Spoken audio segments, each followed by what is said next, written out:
باللہ من الشیطان الرجیم بسم اللہ الرحمن الرحیم صبغۃ اللہ ومن احسن من اللہ صبغہ ونحن لہ عابدون صدق اللہ العظیم وصدق رسولہ النبی الکریم العلی الامین ونحن علی ذالک لمن الشاہدین والشاکرین والحمد للہ رب العالمین۔ صبغۃ اللہ ومن احسن من اللہ صبغہ، ہم نے اللہ کا رنگ اپنے اوپر چڑھا لیا اور اللہ کے رنگ سے بہتر کس کا رنگ ہے؟ سبحان اللہ۔ وَنَحْنُ لَهُ عَابِدُونَ، اور ہم اسی کی عبادت کرنے والے ہیں۔ 3 جمعے قبل ہم نے یہ موضوع شروع کیا تھا، جس کا پہلا حصہ تھا وہ تھا کہ اللہ کا رنگ کیا ہے، جس کو ہم نے 3 جمعے پہلے جو ہے موضوع کو ہم نے جو ہے وہ سب کے سامنے پیش کیا۔ اس کے بعد جو ایک جو ہے وہ اس آیت کا حصہ رہتا تھا وہ تھا کہ عبادت کیا ہے، وَنَحْنُ لَهُ عَابِدُونَ، کہ ہم اسی کی عبادت کرنے والے ہیں۔ تو عبادت دراصل چیز کیا ہے؟ تو عبادت جو ہے نا وہ سب سے پہلے تو یہ ہے کہ ہر مخلوق جو اللہ نے پیدا کی وہ اس کی عبادت کرتی ہے، اس میں کسی کو شک ہے؟ ہر مخلوق جس کو اللہ پاک نے پیدا کیا وہ اسی کی عبادت کرتی ہے، جس میں فرشتے، حیوانات، نباتات، تمام عالمین کی مخلوقات جس میں شامل ہوتی ہیں۔ تو تمام مخلوقات اللہ ہی کی عبادت کرتی ہیں اور انسانوں کو بھی اللہ ہی کی عبادت کرنے کا حکم دیا گیا ہے۔ تو انسان جو ہے وہ اشرف المخلوقات ہے۔ تو اس سے یہ ثابت ہوتا ہے کہ تمام مخلوقات کی عبادت اور اشرف المخلوقات کی عبادت میں کچھ نہ کچھ تو فرق ہوگا، کہ ہر مخلوق بھی عبادت کرتی ہے، انسان بھی عبادت کرتا ہے، لیکن انسان اشرف المخلوقات ہے۔ ہم فرشتوں کی مثال دے دیتے ہیں کہ کچھ فرشتے ہیں جو ہے وہ ازل سے قیام میں کھڑے ہیں اور ابد تک قیامت تک انہوں نے قیام میں کھڑا رہنا ہے۔ کچھ فرشتے ہیں جو ازل سے سجدے میں ہیں اور قیامت تک وہ سجدے کی حالت میں ہیں، مطلب ساری زندگی عبادت، نماز، سجدہ، قیام اسی میں لگے رہے۔ تو فرشتے جو ہیں وہ ساجد ہیں، انسان مسجود ہے۔ کیا بات، کیا بات، فرشتے ساجد ہیں، ماشاءاللہ، انسان مسجود ہے۔ کیا بات۔ فرشتوں نے انسان کو سجدہ کیا تھا۔ حضرت آدم علیہ السلام کو جب تخلیق کیا گیا تو اللہ پاک نے فرشتوں کو کیا حکم فرمایا تھا کہ اس کو سجدہ کرو۔ تو کیا ساجد اور مسجود کی عبادت ایک جیسی ہوگی؟ ساجد اور مسجود کی عبادت میں کوئی فرق نہیں ہوگا، اس میں فرق ہے، بالکل فرق ہے۔ وہ خواجہ میر درد فرماتے ہیں نا، ان کا ایک شعر ہے کہ درد دل کے واسطے پیدا کیا انسان، درد دل کے واسطے پیدا کیا انسان کو، ورنہ طاعت کے لیے کچھ کم نہ تھے کروبیاں۔ اب کروبیاں کیا ہوتا ہے؟ کروبیاں فرشتہ ہوتا ہے لیکن عام فرشتہ نہیں۔ کروبیاں ہوتا ہے مقرب فرشتہ، مطلب جو عام فرشتوں سے اونچے عہدے کا فرشتہ ہوتا ہے، جس طرح حضرت جبرائیل علیہ السلام، عزرائیل علیہ السلام، میکائیل علیہ السلام، اسرافیل علیہ السلام، تو ان کو جو ہے نا وہ کروبیاں کہتے ہیں۔ تو انسان کا جو ہے وہ مطلب فرشتوں کا، انسان کا واحد مقصد جو ہے نا عبادت وہ یہ نہیں ہے کہ نماز، روزہ، حج، زکات، اس کا انکار نہیں ہے، یہ بھی فرض ہے، یہ فرض ہے، لیکن صرف اسی کو ہی عبادت سمجھ لینا یہ زیادتی والی بات ہے کہ آپ صرف اسی چیز کو عبادت سمجھ لیں کہ جو ہے جی نماز، روزہ، حج کر لیا تو انسان کے یہاں آنے کا مقصد پورا ہو گیا۔ حالانکہ انسان کا دنیا میں آنے کا مقصد پورا نہیں ہوا۔ حدیث قدسی ہے نا، صوفیاء کرام بیان فرماتے ہیں کہ اللہ پاک نے فرمایا کہ میں ایک چھپا ہوا خزانہ تھا، میں نے چاہا کہ میں پہچانا جاؤں تو میں نے اس لیے مخلوق کو پیدا کیا۔ سبحان اللہ۔ تو مخلوق کے پیدا ہونے کا مقصد کیا ہے؟ کہ اللہ کو پہچانا جائے، اللہ کو پہچانا جائے۔ اصل مقصد جو ہے وہ یہ ہے، یعنی انسان کی عبادت میں فرق ہے، فرشتے اور عام مخلوقات سے انسان کی عبادت میں فرق ہے۔ اب سب سے پہلے تو ہم اگر عبادت کی بات چھڑی گئی ہے تو سب سے پہلے ہم ایک بات کرتے ہیں کہ اگر عبادت اللہ کی ہے، اگر آپ عبادت اللہ کی کرتے ہیں تو رضا بھی کس کی حاصل ہونی چاہیے؟ اللہ کی. اگر عبادت اللہ کی ہے تو رضا کس کی حاصل ہونی چاہیے؟ تمام دوست مل کر کہیں. اگر عبادت اللہ کی ہے تو رضا حاصل کس کی؟ اللہ کی. اس میں جنت کی رضا نہیں ہونی چاہیے. سر ہے سجدے میں تیرا دل میں طلب حوروں کی. سر ہے سجدے میں تیرا دل میں طلب حوروں کی. فلسفہ رسم عبادت کا تجھے یاد نہیں. کیا بات کیا بات. رسم عبادت جو ہے نا وہ اس کا فلسفہ یہ نہیں ہے کہ آپ نماز میں یہ کہتے ہیں کہ 4 رکعت نماز فرض واسطے جنت کے. کیا کہتے ہیں؟ واسطے اللہ کے. کس کے واسطے نیت کیا باندھتے ہیں؟ 2 رکعت 4 رکعت 3 رکعت نماز فرض واسطے اللہ کے، واسطے جنت کے نہیں. نہ ہی دوزخ کے ڈر سے نہ ہی جنت کی خوشی سے، صرف مالک کی رضا سے. عبادت کس لیے کرنی ہے؟ صرف مالک کی رضا سے. نہ جنت کی طلب، نہ دوزخ کا ڈر، نہ حوروں کی چاہت. فقط چاہت کس کی؟ اللہ کی. اللہ کی رضا کی چاہت. تو میرا ایک شعر ہے نا کہ عزیز اب بھول بیٹھا خلد و دوزخ. واہ واہ. عزیز اب بھول بیٹھا خلد و دوزخ، تیری صورت ہی پہچانی بہت ہے. سبحان اللہ. عزیز اب بھول بیٹھا، خلد کہتے ہیں جنت کو. عزیز اب بھول بیٹھا خلد و دوزخ، تیری صورت ہی پہچانی بہت ہے. سبحان اللہ. تو اصل میں جو ہے نا وہ مقصد پہچان ہے. عبادت کا اصل مقصد پہچان ہے. نماز حق ہے، روزہ حق ہے، زکوٰۃ حق ہے، لیکن یہ سب کچھ نہیں ہے. اصل مقصد انسان کا دنیا میں آنے کا وہ اپنے مالک حقیقی کی پہچان ہے. اللہ پاک قرآن پاک میں فرماتا ہے وَمَا خَلَقْتُ الْجِنَّ وَالْإِنسَ إِلَّا لِيَعْبُدُونَ، کہ میں نے انسانوں اور فرشتوں کو اپنی عبادت کے لیے پیدا کیا. تو حضرت سلطان باہو رحمۃ اللہ علیہ وہ اس کی تفسیر یا اس کا ترجمہ کرتے ہوئے کہتے ہیں کہ اس میں عبادت سے مراد معرفت ہے. یعنی کہ اللہ پاک نے جنوں اور انسانوں کو اپنی معرفت یعنی اپنی پہچان کے لیے پیدا کیا کہ مجھے پہچانو میں کون ہوں. عبادت تو فرشتے بھی کرتے ہیں، عبادت تو ہر مخلوق کر رہی ہے. آپ عبادت وہ کریں جس میں اس کی پہچان شامل حال ہو. پہلے مالک کو پہچانو، پھر مالک کا حکم مانو، پھر ہے نا مزہ. پہلے اس کو پہچانو. حضرت علی رضی اللہ تعالیٰ عنہ فرماتے ہیں نا کہ میں اس وقت تک سجدے سے سر نہیں اٹھاتا جب تک میں اس کا دیدار نہیں کرتا. اس میں کیا ہے؟ اس میں یہی بات ہے کہ پہلے یار کو پہچانو، پھر وہ نماز حاصل ہوگی جس میں وہ آسان جو ہے وہ حدیث جبرائیل میں اکثر طلباء کو بھی. اس دن ہمارا بلکہ لیکچر ہوا تھا. کوئی بندہ جو ہے نا وہ اس سے یہ اخذ نہ کر لے کہ ہم نعوذ باللہ من ذالک نماز کے انکاری ہیں، بلکہ 3 دن پہلے طلباء کو میں نے نماز پر ہی لیکچر دیا کہ نماز کیا ہے. تو ہم نماز کے نعوذ باللہ من ذالک جو ہے نا وہ انکاری نہیں ہے، لیکن ہم کہتے ہیں کہ نماز بھی پڑھو لیکن اپنے آنے کا مقصد بھی پہچانو کہ تم اس دنیا میں آئے کس لیے. صرف نماز پڑھنے کے لیے نہیں آئے، اس کی پہچان کرنے کے لیے بھی آئے. تو اصل میں جو ہے نا وہ حضرت سلطان باہو رحمۃ اللہ علیہ وہ فرماتے ہیں کہ اس سے مراد اللہ کی معرفت ہے، اس عبادت سے مراد اللہ کی پہچان ہے. اور حضرت سلطان باہو رحمۃ اللہ علیہ کیا شخصیت ہے. ہم تو صرف ان کے شعر ہی سنتے ہیں نا کہ رعال علیہ کے پاس انہوں نے شعر سن لیں. انہوں نے 140 کتب لکھی ہیں. سبحان اللہ. 140 کتابیں لکھی ہیں. یہ منہ سے کہنے والی بات ہے.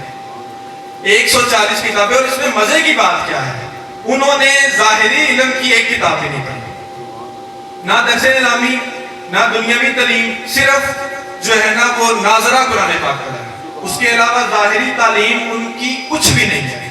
اور 140 کتابیں لکھی ہیں ظاہری تعلیم کے نہ ہوتے ہوئے. اور بڑا ہی کوئی عقل مند اور باشعور بندہ بھی ان کی ایک کتاب پڑھ لینا تو حیرت گم ہو جاتی ہے کہ اس میں لکھا کیا ہوگا. تو یہ کون سا علم ہے جو اکثر میں کہتا ہوں یہ وہ علم ہے جو صوفیاء کے ذریعے حضور کی طرف سے سینہ در سینہ آتا ہوگا. یہ وہ علم ہے کہ ظاہری علم بالکل نہیں پڑھا ہوا لیکن 140 کتابیں اور وہ کوئی پھرلو کتابیں نہیں ہیں. عالم بندہ، عقل مند باشعور بندہ، فلسفر بندہ بھی اگر اس کتاب کو پڑھے گا اس کی حیرت گم ہو جائے گی کہ یہ علم کہاں سے آیا. تو ہم اپنے صوفیاء کے ان کاموں کو بھی پڑھیں. اگر ہم جو ہے وہ اپنے صوفیاء کا مطالعہ کریں گے نا تو کوئی غیر بندہ اٹھ کے ان پر بھونک نہیں سکے. اگر ہم خود گھر میں بیٹھے تو سب کچھ نہیں ہوتا نا. اگر ہم خود ان کا مطالعہ کریں, ہم ان کی کرامات بھی پڑھیں لیکن ہم ان کا کام بھی پڑھیں. انہوں نے امت رسول کو کیا درس دیا ہے, انہوں نے کیا کیا علوم جو انسان پر کبھی کھل نہیں سکتے انہوں نے وہ شعروں میں اور اپنی تصنیفات میں کھول کر رکھ دیا. تو ہمارے صوفیاء یہ ہیں, جب تک آپ پڑھیں گے نا کسی چیز کو آپ کو علم نہیں ہوگا کہ وہ کیا ہستی ہیں, انہوں نے کیا کیا کام کیا ہے. تو کیا فرماتے ہیں حضرت سلطان باہو کہ اصل میں عبادت معرفت ہے. اصل میں عبادت کیا ہے؟ معرفت ہے. یعنی نماز حق, روزہ حق, حج حق, سب کچھ ٹھیک, لیکن اس کے ساتھ ساتھ خدا کی پہچان, مالک حق کی پہچان بہت ضروری ہے. حدیث جبرائیل میں وہ بات کرنے لگا تھا تو آگے نکل گئے. جس طرح حدیث جبرائیل میں فرمایا ہے نا, حضور اکرم صلی اللہ علیہ وسلم بیٹھے ہیں, حضرت جبرائیل علیہ السلام آئے بشری حالت میں. فرشتہ بشری حالت میں آ سکتا ہے اور اللہ کا محبوب بشری حالت میں نہیں آ سکتا. فرشتہ بشری حالت میں آ سکتا ہے اور اللہ کا محبوب بشری حالت میں نہیں آ سکتا. یہاں پہ انہوں نے کیا کہہ دیا کہ میں تم جیسا بشر ہوں, تو لوگوں نے تو اس کو رٹ ہی لیا کہ نہیں جی نہیں, وہ تو بشر ہے, وہ تو بشر ہے. تو وہ تو حضرت جبرائیل علیہ السلام بھی بشری حالت میں آ گئے. تو کیا کہیں گے ہم کہ وہ مٹی کے بنے ہوئے ہیں؟ نہیں, نعوذ باللہ من ذالک, وہ نور کے بنے ہوئے ہیں. اللہ پاک نے جو ہے وہ شاہ جی بیان کر رہے تھے نا نور کے بارے میں, تو وہ نور کے بنے ہوئے ہیں. لیکن وہاں پہ وہ آئے اصحاب سے پہچان نہیں ہوئی کہ یہ کوئی نوری بندہ ہے, نہیں ہوئی پہچان. خاکی جسم اوڑھ کے آئے. تو جبرائیل خاکی جسم اوڑھ کے آ سکتا ہے تو محبوب رب العالمین خاکی جسم اوڑھ کے نہیں آ سکتا. تو کیا آپ اس کی حقیقت کا انکار کر دیں گے کہ وہ جی نور تو ہے ہی نہیں, نعوذ باللہ من ذالک, وہ تو بشر ہیں, ہم جیسے دکھتے ہیں, ہم جیسے کھاتے ہیں, سوتے ہیں, تو وہ ہم جیسے ہیں؟ ایسی بات نہیں ہے. ایسی یہ جو ہے خطرہ ایمان ہے, اس سے بچنا چاہیے. آپ کے ایمان کو خطرہ ہوتا ہے ان عقائد سے. تو حضرت جبرائیل علیہ السلام آئے تو حضور کے سامنے بالکل بیٹھ گئے. انہوں نے پہلے 2 سوال کیے, اس کے بعد تیسرا سوال جو تھا وہ احسان کے بارے میں تھا کہ حضور مجھے بتائیں احسان کیا ہے. حضور نے فرمایا کہ احسان یہ ہے کہ ایمان والا اس طرح عبادت کرے کہ جیسے وہ اللہ کو دیکھ رہا ہے. سبحان اللہ. یہ بخاری کی حدیث ہے جس کو ضعیف بھی نہیں کہہ سکتے آپ, ٹھیک ہے. تو حضرت جبرائیل علیہ السلام نے سوال کیا, حضور نے جواب دیا کہ اللہ کی عبادت, کامل ایمان یہ ہے کہ اللہ کی عبادت اس طرح کرے جیسے وہ اللہ کو دیکھ رہا ہے, ورنہ ناقصاً اس طرح کم از کم کرے کہ اللہ اس کو دیکھ رہا ہے. تو ہماری نماز میں یہ دونوں ہی خیال نہیں ہوتے. اگر غور کریں آپ خود پہ, مطلب پہلی نماز تو جو ہے وہ فقراء کی نماز ہے نا, جس کے بارے میں جو ہے وہ فرمایا ہے حضرت سلطان باہو نے کہ جو دم غافل سو دم کافر سانو مرشد اے فرمایا. جو دم غافل سو دم کافر سانو مرشد اے فرمایا. اب اس کا مطلب کیا ہے؟ اس مصرے کا مطلب کیا ہے؟ بابا بلے شاہ رحمۃ اللہ علیہ فرماتے ہیں 24,000 نماز فقر دی تو 5 کیڑیاں پڑھتا ہو. 24,000 نماز فقر دی تو 5 کیڑیاں پڑھتا ہو. اب اس کا مطلب کیا ہے؟ اب اس کا مطلب اگر آپ سائنس کے تھرو بھی جائیں 24,000 نماز فقر دی کا معنی کیا ہے؟ میں اس پہ آج اس کو بیٹھ کے ریسرچ کر رہا تھا کہ اس کا مطلب کیا ہو سکتا ہے. تو میں نے دیکھا کہ انسان جو ہے وہ ایک دن میں سانس کتنا لیتا ہے. میرے ذہن میں فوراً بات ہے کہ میں جو ہے نا 24,000 مجھے سمجھ نہیں آ رہی تھی کیونکہ یہ کبھی میں نے پڑھا نہیں کسی جگہ پہ, صرف یہ شعر پڑھا. تو آج میں نے ایک سائنٹیفک ریسرچ پڑھ رہا تھا, ایک میں سائنس نے بھی اس پہ ریسرچ کی ہے کہ انسان جو ہے وہ ایک دن میں 22,000 سے 25,000 کے درمیان سانس لیتا ہے. تو حضرت بابا بلے شاہ کس زمانے میں بتا کے گئے 24,000 نماز فقر دی تو 5 کیڑیاں پڑھتا ہوں, یعنی فقر کی نماز یہ ہے کہ وہ ہر سانس کے ساتھ اپنے یار کو جو ہے وہ یاد رکھے, ہر سانس کے ساتھ. یعنی اس کا سانس جاتا ہے مالک کا نور اندر جاتا ہے. جب سانس باہر نکلتا ہے اپنی نفسانی خواہشات باہر نکلتی ہے. تو ہر سانس کے ساتھ 24,000 نماز فقر دی تو 5 کیڑیاں پڑھتا ہوں. فقر کی تو 24,000 نماز ہے، یعنی اس کا سانس اندر جائے گا یار کی یاد، سانس باہر آئے گا یار کی یاد۔ تو فقر کی نماز یہ ہے کہ اللہ کا دیدار، یعنی اس کا تصور بھولتا ہی نہیں ہے، وہ تجھے بھلائے، وہ تجھ کو یاد کرے جو کبھی بھلائے تجھ کو، کہ ہم تجھے ہے وہ کیا بات، تجھے وہ یاد کرے جس نے کبھی بھلایا ہو، تجھے بھلایا ہی نہیں۔ کیا بات، یعنی فقر کا مقام یہ ہے کہ ہر دم کے ساتھ ان کی نماز ہے، عبادت ہے۔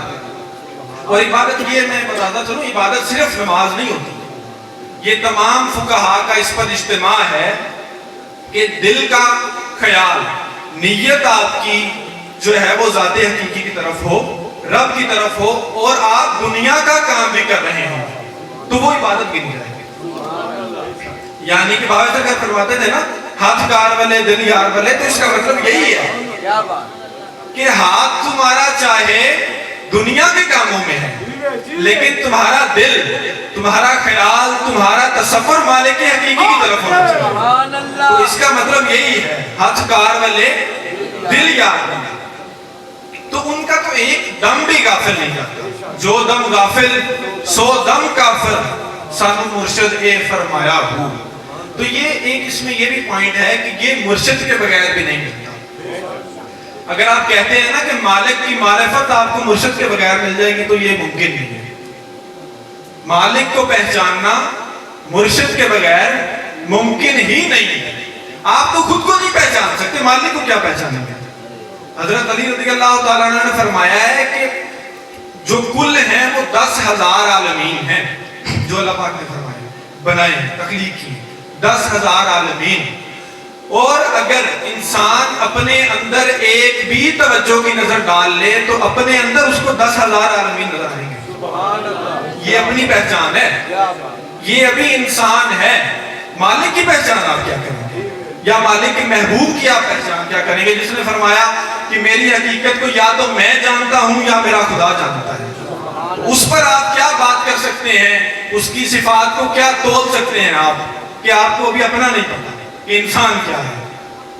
انسان اپنے اندر جو ہے وہ توجہ کی ایک نظر ڈالے تو اس کے اندر 10,000 عالمین کا راز چھپا ہوا ہے۔ تو یہ کون بتاتا ہے؟ یہ مرشد بتاتا ہے، مرشد بتاتا ہے نا یہ کہ آپ کون ہیں۔ سب سے پہلے وہ تمہیں تمہاری پہچان کرواتا ہے، سب سے پہلے تمہارے سامنے شیشہ کرتا ہے کہ خود کو دیکھو تم کون ہو۔ جب خود کو پہچانو گے تو اپنے خالق کو بھی پہچان جاؤ گے۔ جب فن کو دیکھا جاتا ہے تو فن کے بنانے والے کی تعریف خود ہی ہو جاتی ہے، تو جب خود کو پہچانو گے تو مالک کی پہچان بھی جو ہے وہ ساتھ ہی ہو جائے گی۔ تو اصل میں جو عبادت کا مین جو بنیاد ہے نا وہ ہے مالک کی پہچان۔ اصل بات یہ ہے کہ عبادت کی جو عبادت کا میجر حصہ ہے، جو عبادت کی بنیاد ہے، وہ ہے خدا کی پہچان۔ اب میرا گلا بیٹھ گیا لیکن ایک شعر پڑھیں گے سلطان باہو رحمۃ اللہ علیہ۔ عشق جنا دے وہ ہڈی رچیا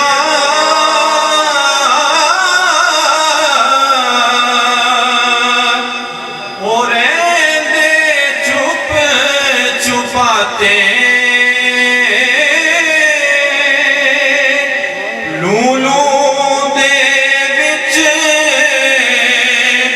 لکھ زبان او پھر دے گونگے باہر۔ طرز نہیں لگے گی، میں تحت لفظ میں اگلا شعر پڑھتا ہوں کہ وہ کر دے چل کوئی خیر وہ کر دے وضو اسم آزم دا جڑے دریا وحدت وچ ناتے ہو تدوں قبول نمازاں باہو جد یاراں یار پچھاتے ہو۔ پہ نماز تب ہی قبول ہے جب یار یار کی پہچان کریں۔ جب تک آپ اس کی پہچان نہیں کریں گے تب تک جو ہے وہ آپ کی عبادت قبول نہیں ہے۔ نعرہ تکبیر، نعرہ رسالت، نعرہ رسالت، نعرہ حیدری، نعرہ غوثیہ آستانہ علیہ حضور خواجہ عبدالحی اللہ محمد چار یار حاجی خواجہ کتب فرید اصل میں عبادت یہ ہے کہ خدا کی پہچان کی جائے، اس کی پہچان ہے آپ کو، اس کی یاد ہے آپ کے دل میں، تو آپ دنیا کا کام بھی کوئی کریں گے نا تو وہ عبادت شمار ہوگا، وہ بھی کیونکہ اصل عبادت کا مقصد یہ ہے نا، یہ میں اس دن لیکچر میں یہ آیت کریمہ میں نے پڑھی تھی وَأَقِمِ الصَّلَاةَ لِذِكْرِي، اللہ پاک نے کیا فرمایا قرآن پاک میں کہ نماز قائم کرو میری یاد کے لیے۔ سبحان اللہ۔ اللہ کی یاد ہی نہیں ہے تو کون سی نماز بھائی؟ اگر نماز میں آپ کو آپ کے بچے یاد آ رہے ہیں، آپ کی بیوی یاد آ رہی ہے، اپنے گھر والے یاد آ رہے ہیں، سودا سامان لینا ہے جی وہ یاد آ رہا ہے، تو کون سی نماز ہے؟ نماز کا اصل مقصد، نماز کا فلسفہ اس کی یاد ہے جس نے تمہیں تخلیق کیا، تو اس کی یاد ہی نہیں ہے تو کون سی نماز؟ تو نماز کا اصل مقصد کیا ہوا؟ اللہ کی یاد۔ اللہ کی یاد سے خالی ہے اگر نماز تو اس نماز کا کیا فائدہ ہے؟ لیکن اس کا ہرگز مطلب نہیں ہے میں بتاتا چلوں کہ آپ نمازیں چھوڑ دیں، نہیں جی ہمیں تو جو ہے وہ اللہ کا تصور نہیں ہے ہماری نماز میں تو ہم نماز نہیں پڑھیں گے، اس طرح بات نہیں ہے۔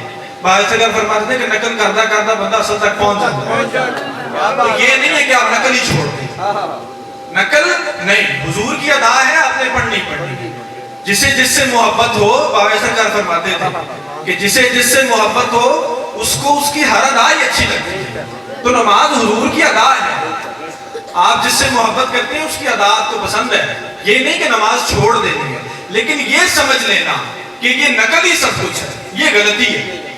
میں یہ بتانا چاہ رہا ہوں، اصل میں یہ نہیں کہہ رہا کہ اب آپ کی نماز میں خدائے حق کا تصور نہیں ہے یا آپ تصور نہیں پکا پا رہے تو آپ نماز کو چھوڑ دیں، نہیں، نماز آپ پڑھیں لیکن سب کچھ اس نقل کو نہ سمجھ لیں، بابا سے فرماتے ہیں سٹ سٹینڈ کرنا ہے، مطلب سب کچھ اس سٹ سٹینڈ کو نہ سمجھ لیں، جب تک اس میں یار کا تصور نہیں ہے تو یہ سٹ سٹینڈ ہے، کیونکہ اللہ پاک نے خود قرآن پاک میں فرما دیا کہ نماز کا مقصد میری یاد ہے، جب اس کی یاد نہیں ہے تو پھر یہ سٹ سٹینڈ ہے نا، مقصد تو پورا نہ ہوا، جس طرح ہم اپنا مقصد بھلائے بیٹھے ہیں یہاں پہ آ کے جی ہمارا مقصد یہی ہے کہ نمازیں پڑھ لو جنت چلے جائیں، یہ تو مقصد نہیں ہے، مقصد تو اس کی پہچان ہے کہ اس کی پہچان کریں ہم، تو اصل بات یہی ہے کہ سب جو ہے وہ نقل کرتے کرتے اصل تک پہنچ جاتے ہیں، تو ہم نقل کم از کم ضرور کریں، ہم کم از کم وہ نماز ضرور پڑھیں جس کے بارے میں حضور نے فرمایا حدیث جبرائیل میں کہ ناقص ایمان کیا ہے کہ کم از کم یہ خیال آپ کے ذہن میں ہو کہ آپ کا خدا آپ کو دیکھ رہا ہے، تو اس خیال کو مد نظر رکھتے ہوئے ہم کم از کم ضرور نماز پڑھیں، عقل جو ہے وہ نقل کرتے کرتے تمام عبادات کو سر انجام دے، لیکن میرا آج کا موضوع عبادت اس لیے تھا تاکہ ہم عبادت کا جو بنیاد ہے، عبادت کا جو بیج ہے، جب بیج ہی نہیں ہوگا تو پودا کیسے پھوٹے گا؟ عبادت کا بیج آپ کے محبوب حقیقی، ذات حقیقی جس نے آپ کو تخلیق کیا، اس کی یاد، اس کی معرفت اور اس کی پہچان ہے۔ عبادت کا اصل مقصد کیا ہے؟ اپنے یار کی پہچان کرنا، تو اصل میں یہ موضوع جو ہے یہ بات سب تک پہنچانے کی ضروری تھی، تو اسی لیے میں نے یہ آج کا موضوع چنا۔ ویسے تو معراج شریف کے حوالے سے بھی میرا ارادہ تھا بیان کرنے کا، کیونکہ جو ہے وہ سوموار کو جو ہے وہ معراج شریف ہے، اور تمام دوستوں کو میری طرف سے دعوت ہے کہ سوموار کی رات جو ہے وہ مفتی شفیق چشتی جو ہے وہ مدد اللہ العالی وہ تشریف لا رہے ہیں گگو منڈی سے، تو تمام دوست جو ہے وہ ضرور شرکت کریں، جوک در جوک، اور تمام اپنے دوستوں کو، محبت رکھنے والوں کو اور آستانے سے عقیدت رکھنے والوں کو ضرور ساتھ لے کر آئیں اور جو ہے وہ اس محفل میں شرکت کریں۔ وما علینا الا البلاغ۔